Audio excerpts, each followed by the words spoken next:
Amada igreja, nós vamos aqui fazer uma reflexão na palavra do Senhor Jesus.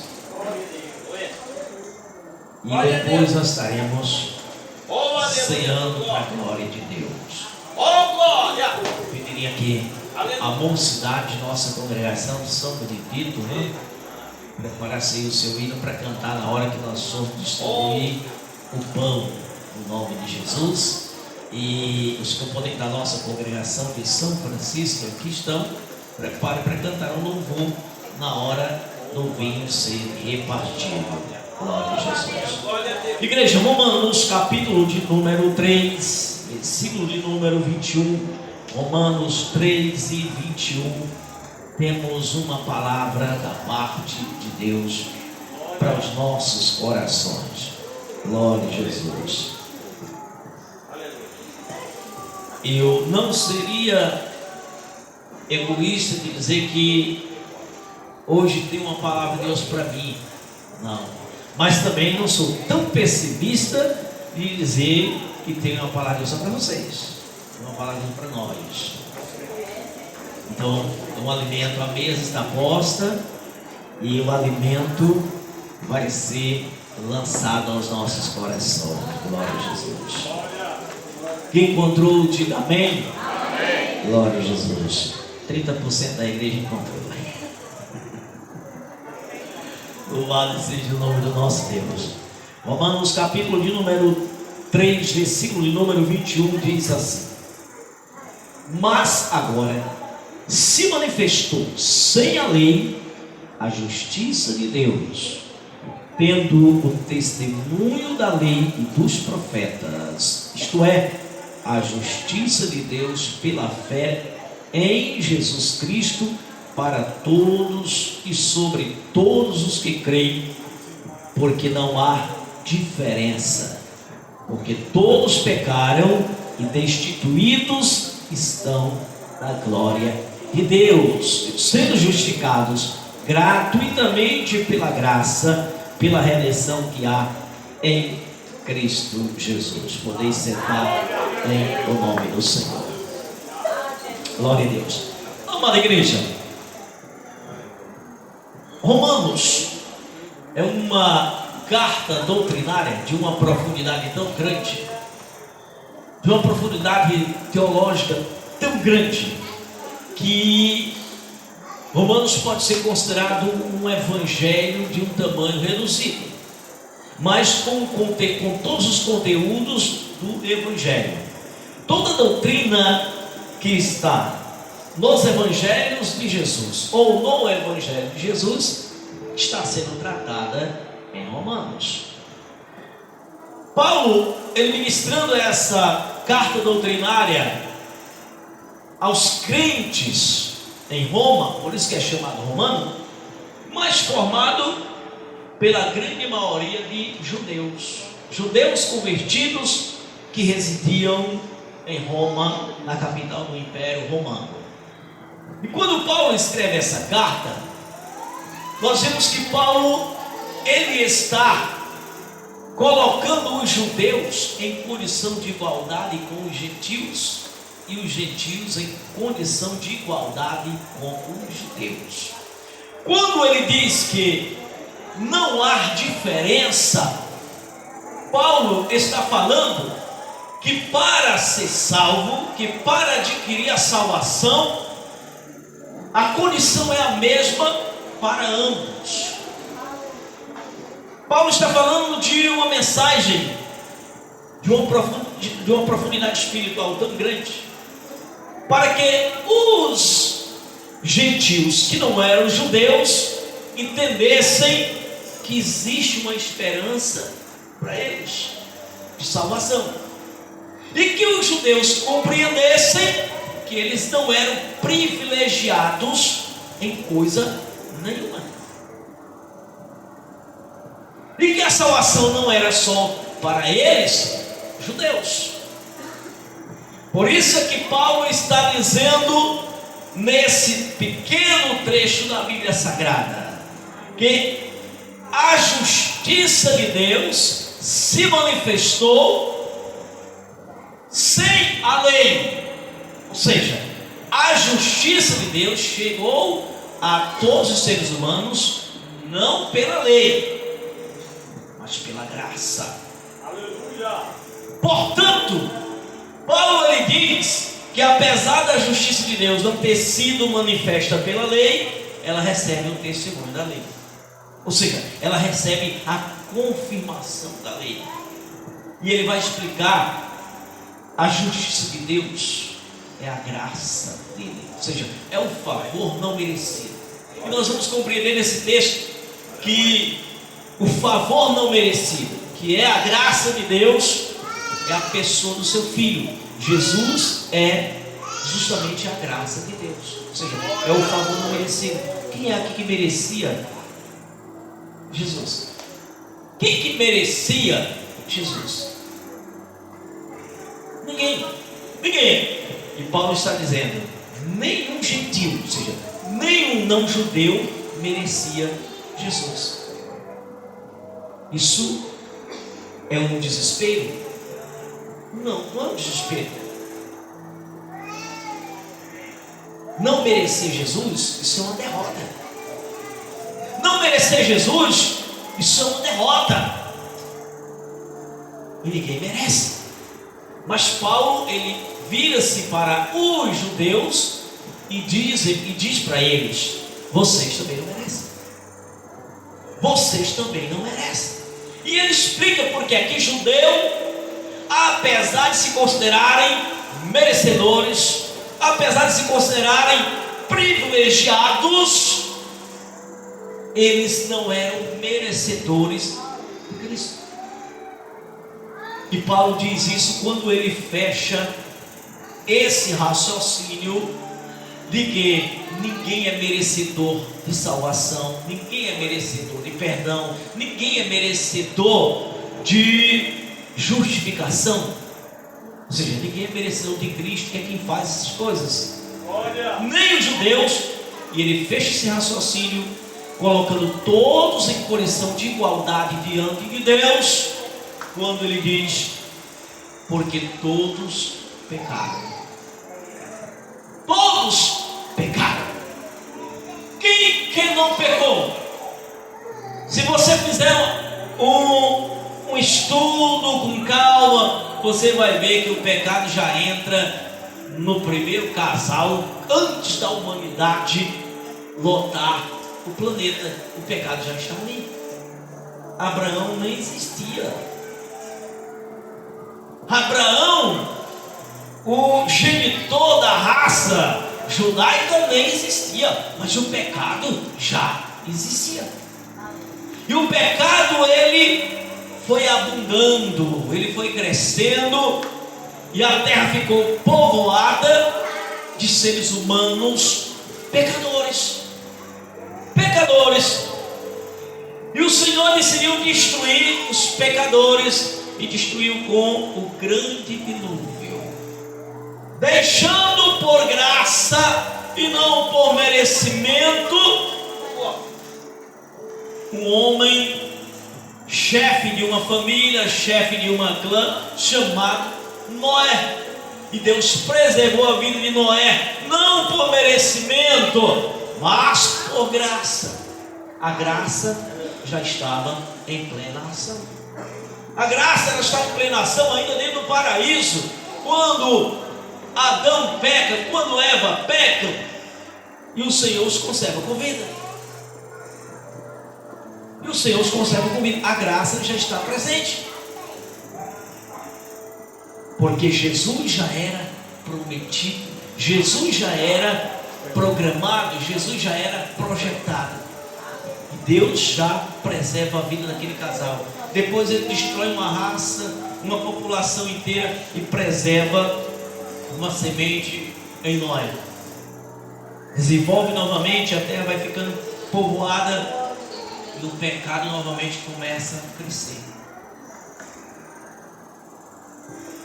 Depois chega Abraão, e Abraão, Deus gera um outro povo, e ele faz uma outra raça.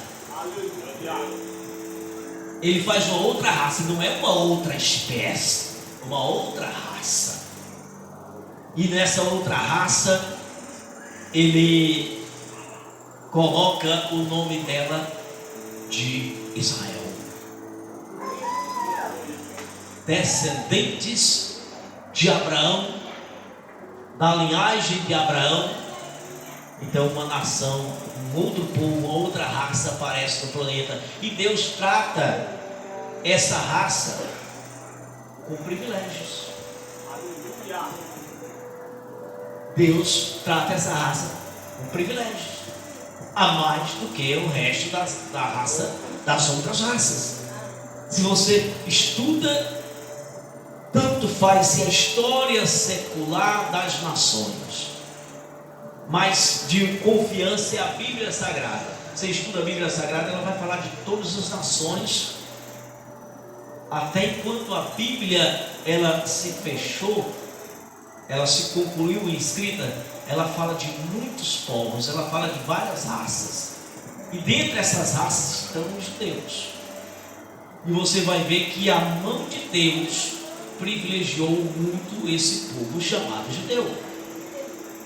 Por amor, por graça, por misericórdia e por compromisso de promessa feita ao homem amigo. Já pensou? A pessoa tem um testemunho da Bíblia Sagrada de que é amigo de Deus, de que é amigo de Deus. Abraão, o amigo de Deus. Amados, qual é a pessoa que não concede privilégio a um amigo? Quem é que não concede privilégio a um amigo? Você tem várias pessoas, e entre elas você tem um amigo. Você trata as pessoas bem, você pode socorrer alguém, mas quando se trata de um amigo, a história é outra, o tratamento é outro. O tratamento é outro a um amigo. Eu não estou falando de conhecidos, de companheiros, de vizinhança. Eu estou falando de amigo. Amigo é um relacionamento tão íntimo, é um relacionamento tão fiel, é um relacionamento tão sincero, que não se pode menosprezar isso. E que não se trata da mesma forma das demais pessoas, que até faz parte do seu ciclo de aproximação, amigo.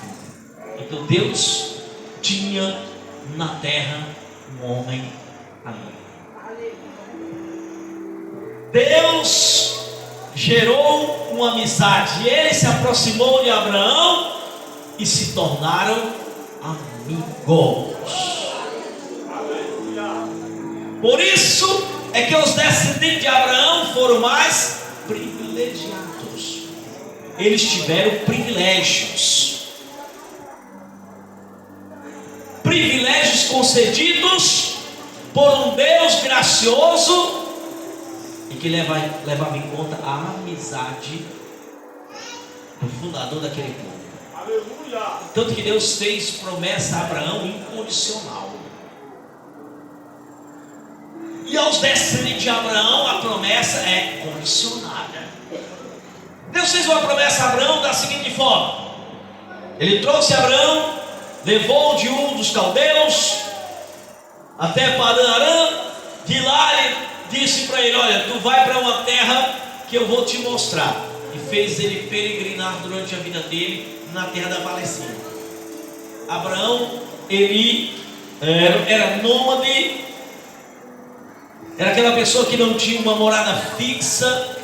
Com seu rebanho ele tinha que se movimentar por conta da necessidade de alimento, de água.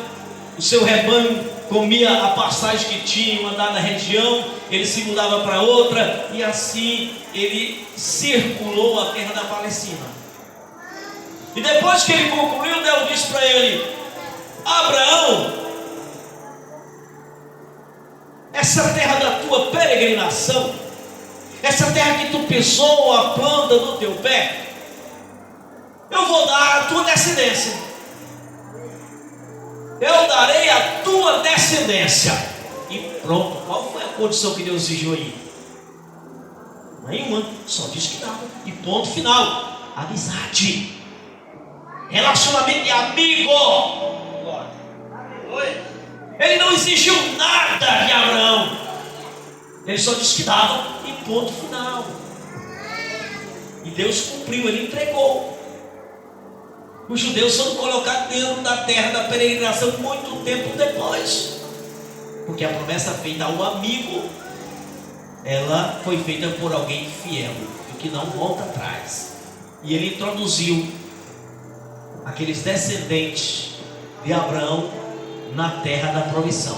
Só que aos descendentes de Abraão, que não gozavam da mesma amizade com Deus, Deus disse: se vocês permanecerem fiéis a mim, vocês permanecerão nessa terra.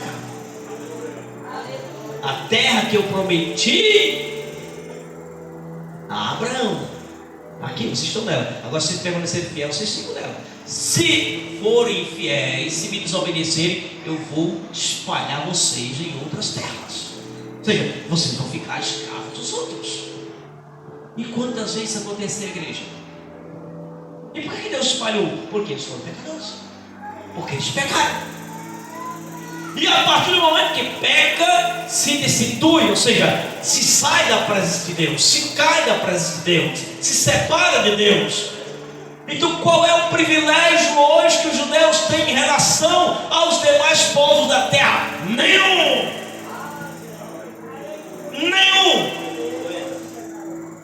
Em termos de perdão e salvação, nenhum. Irmãos, para gozar a vida eterna, para receber o perdão dos pecados, Paulo está dizendo que não tem diferença. A condição é a mesma. Deus estabeleceu a mesma condição: o perdão dos pecados, a salvação é pelo mesmo meio, pelo mesmo processo, para judeu e para não judeu. Então, igreja, nós não precisamos ficar perturbados. Tem pessoas, irmãos, que acreditam que para poder gozar de privilégios, como os judeus gozaram, que para a pessoa ter uma intimidade com Deus, como Abraão teve, é preciso praticar a lei mosaica. Quanto engano, quanta infantilidade. E começam, e esse fermento, ele adentrou no vinho novo. Esse fermento, ele está perturbando muito cristão não judeu. Aí tem cristãos que guardam o sábado, literalmente, só literalmente, mas não tem o cuidado de tirar o fermento do pecado que está dentro do coração. Igreja, Jesus é o único que pode remover o pecado. Agora, quando você vai para a lei, ela confirma que Jesus é o meio da salvação. Jesus é a condição da salvação. Jesus é o Salvador. Jesus é o Cordeiro de Deus que tira o pecado do mundo. Jesus é aquele que Moisés, um dos primeiros a profetizar sobre ele, que um dia seria levantado um profeta assim como ele, que a este vocês vão ouvir. Moisés estava profetizando e ali é a lei. Moisés, o que ele falou ficou registrado ali, a lei. E essa lei está testificando de Jesus, essa lei está testemunhando de Jesus. Por isso é que Paulo está dizendo, irmãos, que a justiça de Deus se manifestou não pela lei, mas pela graça. A lei, ela é a própria testemunha de que a graça, de que a justiça de Deus não se manifestou por ela, mas ela está dizendo como se manifestou a justiça de Deus. Se manifestou em Cristo Jesus, porque Jesus é justamente a graça, o favor não merecido.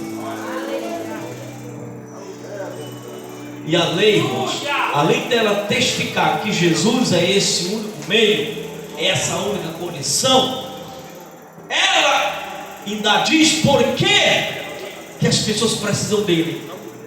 Porque Paulo diz que a lei, ela diz a minha condição diante de Deus. A lei, ela revela a minha condição diante de Deus.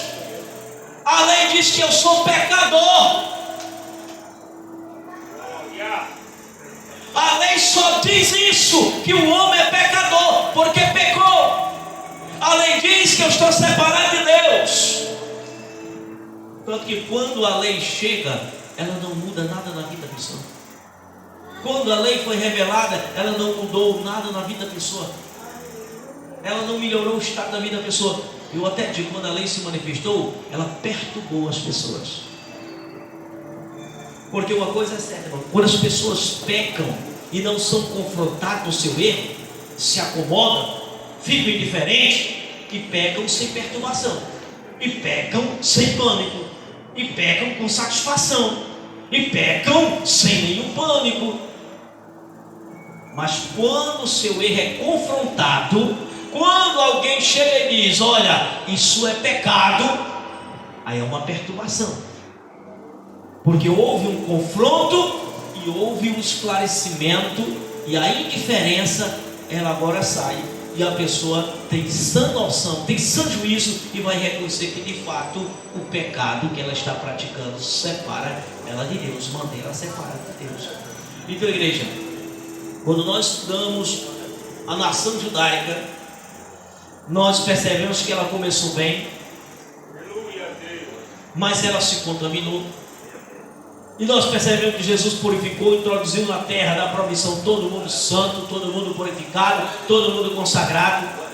Se contaminou de novo. O processo é: Deus santifica dentro do Egito, o povo vem para o deserto, se contamina no deserto. Deus santifica esse povo no deserto, joga na terra da promissão santo, o povo se contamina na terra da promissão. Aleluia, Deus. Igreja, só que agora estamos vivendo um tempo que a santificação, ela é feita como sempre, para transportar para uma dimensão outra, para um ambiente outro. Só que nesse ambiente outro, ninguém se contamina mais, porque lá não entra nada para contaminar a cidade. Santifica no Egito, uma terra cheia de imundícia e de pecado, Deus santificou lá, sim ou não? O povo saiu santo ou não saiu do Egito? Deus não transporta o povo em pecado, igreja.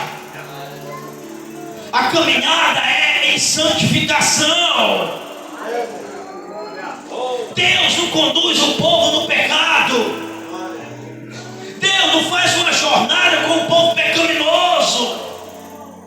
A jornada de um povo santo, a caminhada de um povo santo, santo pela graça de Deus, perdoado pela graça de Deus, redimido pela graça de Deus. Quem é esta graça? Jesus Cristo. Eu não merecia, você não merecia, nós não merecemos, nem judeu, nem ninguém.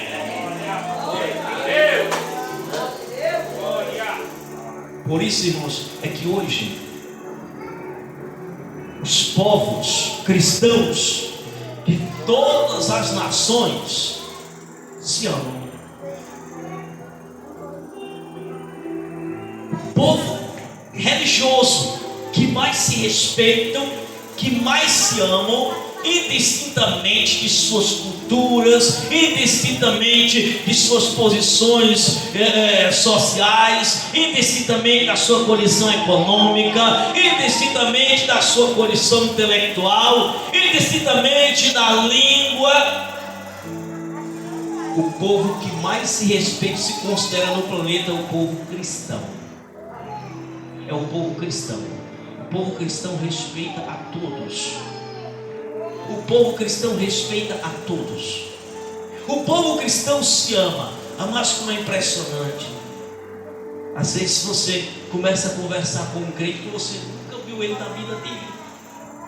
E você começa a conversar e ali, só pela conversa, se identificam. Se identificam que são irmãos em Cristo. Aí de repente, você é crente, o outro, graças a Deus. Aí começa aquela amizade, aquele relacionamento de amizade e bondade. Às vezes as pessoas, pelas redes sociais, lá no Ovo da Pedra, conversando com esse que é crente, essa amizade ela perdura. Mas não são assim as outras religiões, irmãos. As outras religiões elas se degladiam. As outras religiões elas não têm simpatia um pelo outro. Vá ver se o budismo tem simpatia com o hinduísmo. Vai ver se o hinduísmo tem simpatia com o islamismo. Vai.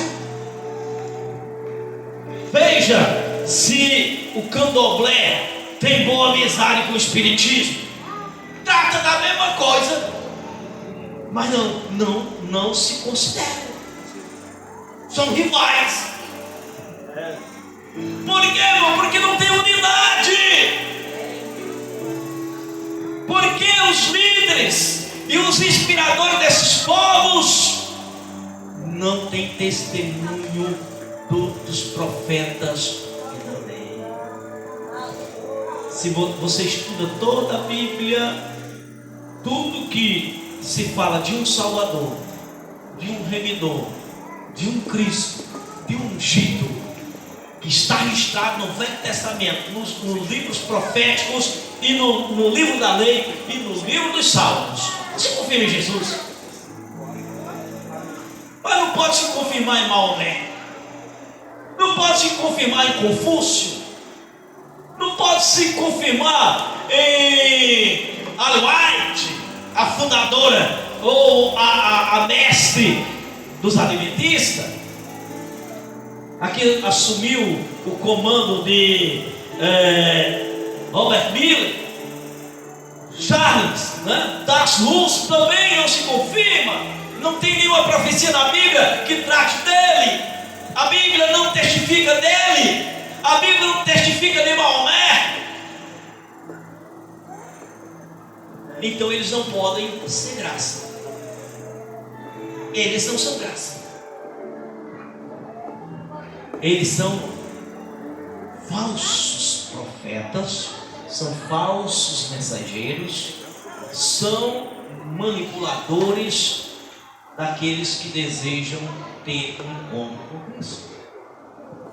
Só há um irmão que a Bíblia testifica dele, e esse a Bíblia diz que é Jesus Cristo. Jesus Cristo.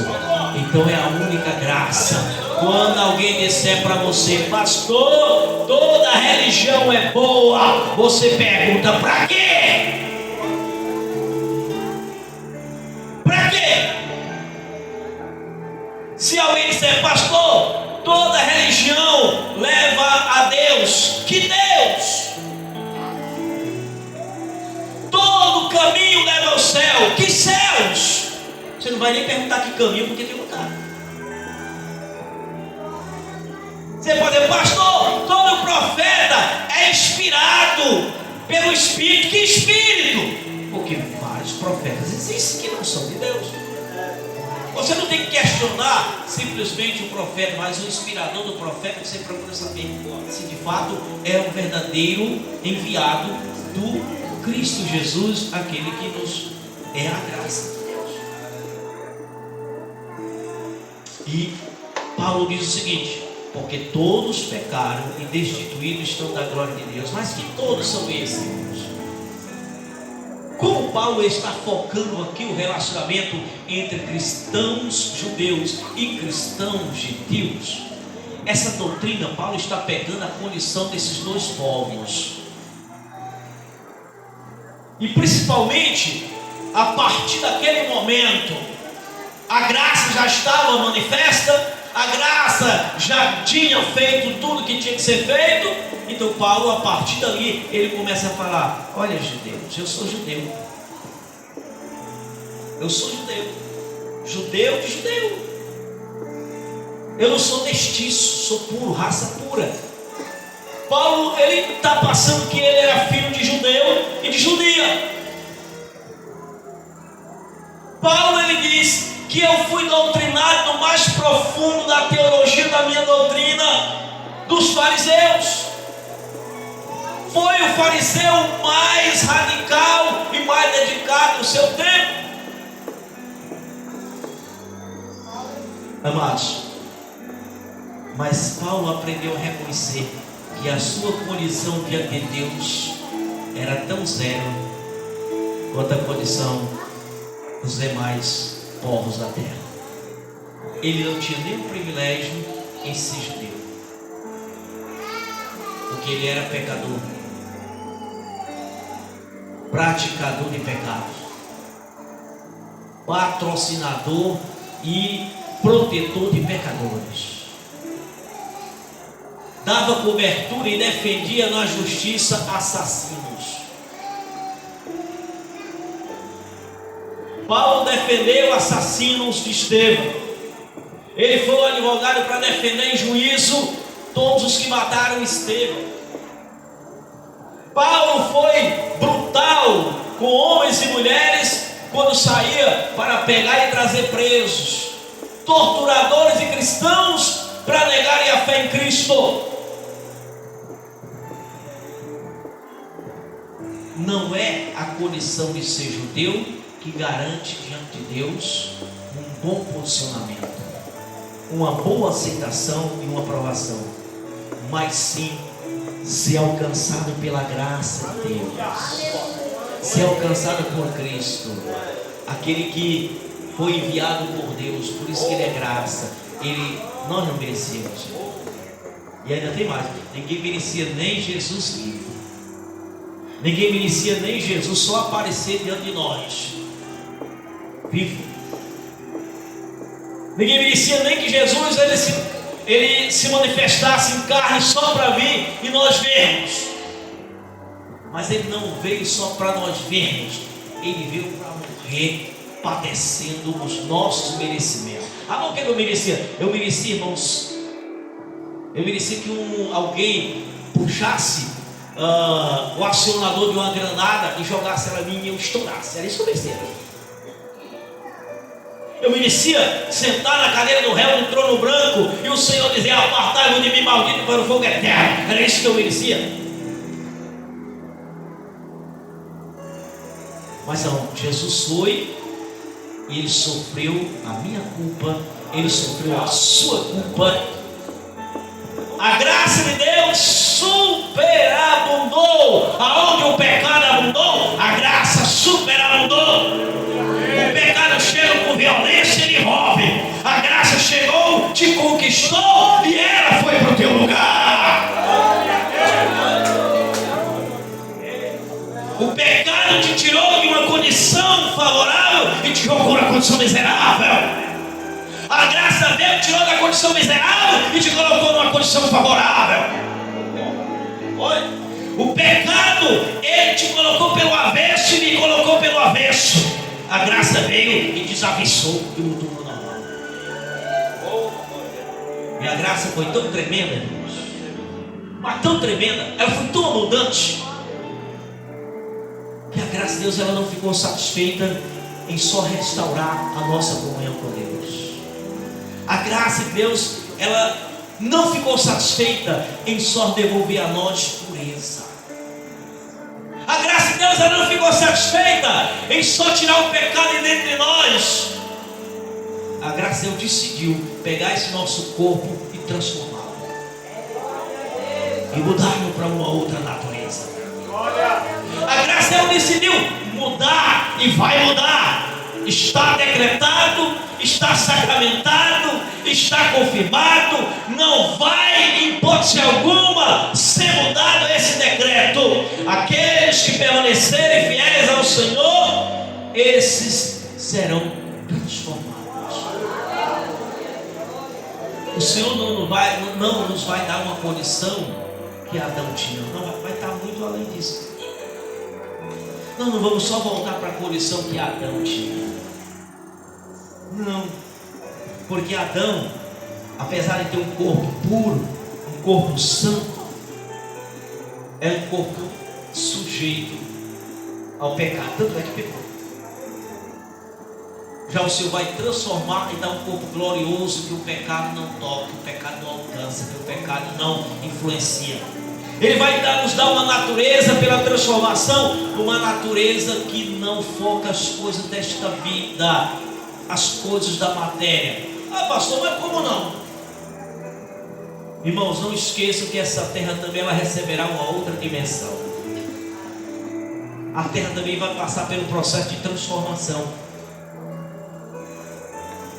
Quando nós estudamos a Bíblia lá no capítulo 1, nós vemos que primeiro Deus fez a terra, toda a condição em que ela tem, tudo aquilo que o homem precisava dela, primeiro Deus fez ela, e com tudo aquilo que o homem precisava. Foi assim ou não foi? Hã? Foi ou não foi?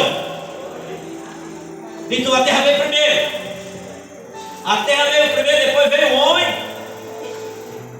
da terra.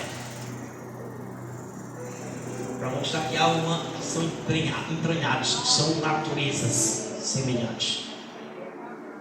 Apesar de Deus ter dado a imagem e semelhança dele ao homem interior, a um ser espiritual, mas o natural é semelhança da terra. Isso é o livro do Gênesis, o livro das origens, o livro do início. Aí nós temos o livro do fim, o livro do fim, o livro escatológico, o livro do Apocalipse. Quem é bom de memória, mas eu só sei que está em Eclesiastes, não sei se é capítulo 7, mas a Bíblia diz que melhor é o fim das coisas do que? Melhor é o fim ou o começo, gente?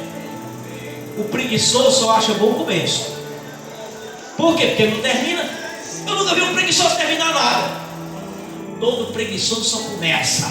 Ele começa com motivação, começa com arranco, mas ele não tem energia e fé para terminar as coisas. Então, para o preguiçoso, esse texto ele não lhe serve. Mas para nós não serve. O melhor é o fim das coisas do começo. Entenda o que é que o grande sábio Salomão dizia isso. Qual é o melhor? É você existir depois da terra, na mesma natureza da terra. 7:1, né? 7 versículo 1. Pronto, está confirmado. Versículo 8. Pronto. Eclesiastes capítulo 7, versículo 8, onde diz melhor o final das coisas do começo. Irmão, então qual é o melhor? Você está conformado com a tua natureza de hoje? Eu não estou. A minha natureza é aquela que veio depois da terra. A minha natureza é igual à da terra. Como a terra se degenera, meu corpo se degenera. Porque é da natureza da terra. Mas o Senhor colocou um espírito que não se degenera, mas ele pode ser influenciado pela natureza degenerada humana. Mas o final das coisas é diferente. A história para o final é uma história vitoriosa, é uma história esplêndida. Já para o final é o inverso. Para o final, primeiro é o homem da eternidade. Depois é que é a terra da habitação. No começo Deus faz a terra e o homem da mesma natureza da terra. No final Deus transforma o homem e faz a terra na natureza do homem. Na primeira o homem se sujeitou à terra. Na segunda a terra vai se sujeitar ao homem.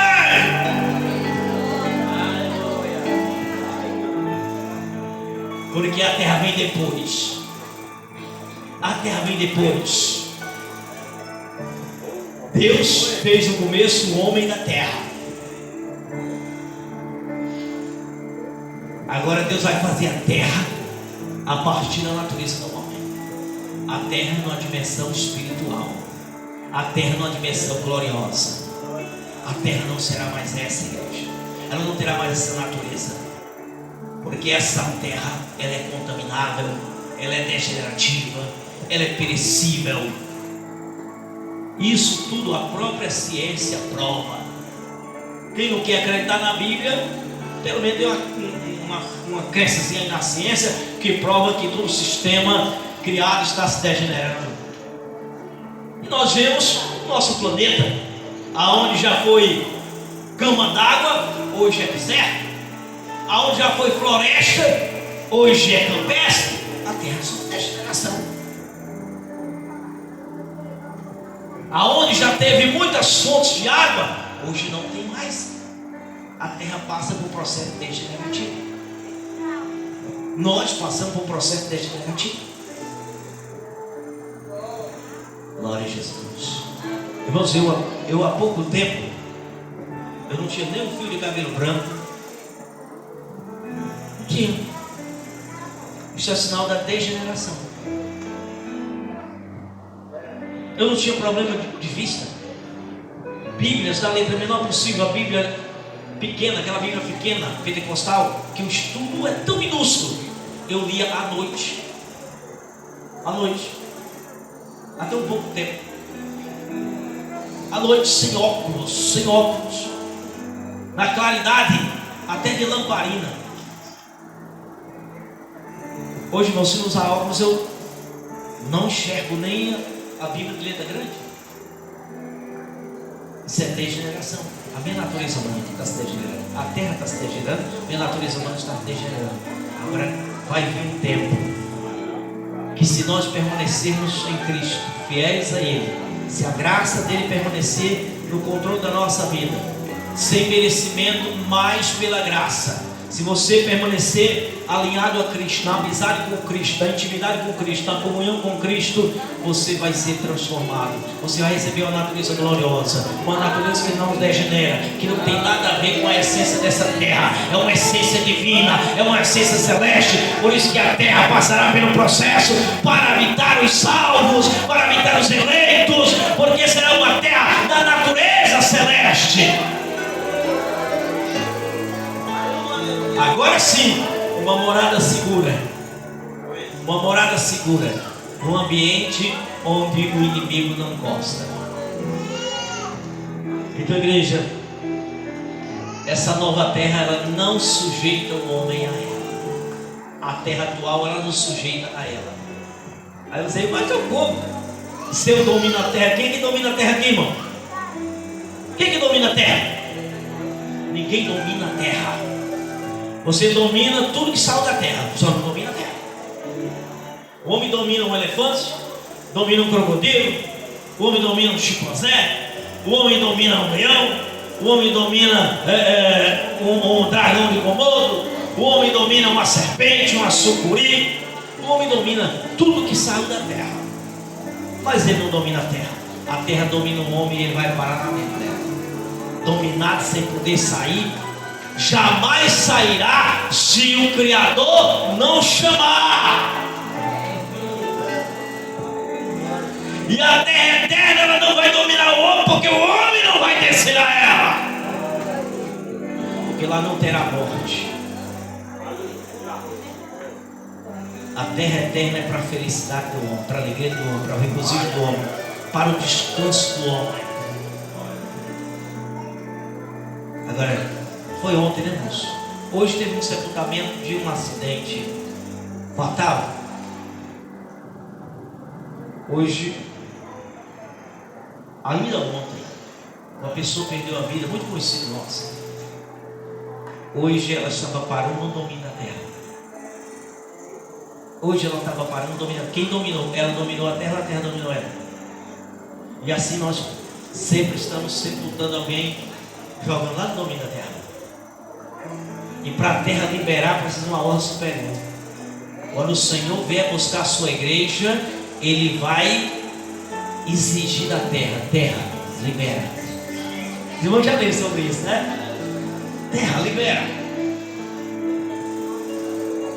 Aí o corpo do santo que está rendido à terra sai. Jesus disse quando ele disse assim: Lázaro, sai! Ou seja, terra, libera. Porque o homem está sujeito à terra de onde ele saiu. O homem é pó e voltará ao pó. Não escapa. Então, nós vamos para uma terra onde ninguém se sujeita a ela. onde ela não vai nos sujeitar, numa terra onde ela está feita com exclusividade para nos favorecer, para nos garantir a verdadeira paz, a verdadeira alegria, a verdadeira felicidade, promovida por aquele que é a graça de Deus. Amém, igreja? Então fique de pé e vamos agora fazer a leitura no texto da Bíblia em 1 Coríntios capítulo 11, onde vamos celebrar a ceia do Senhor.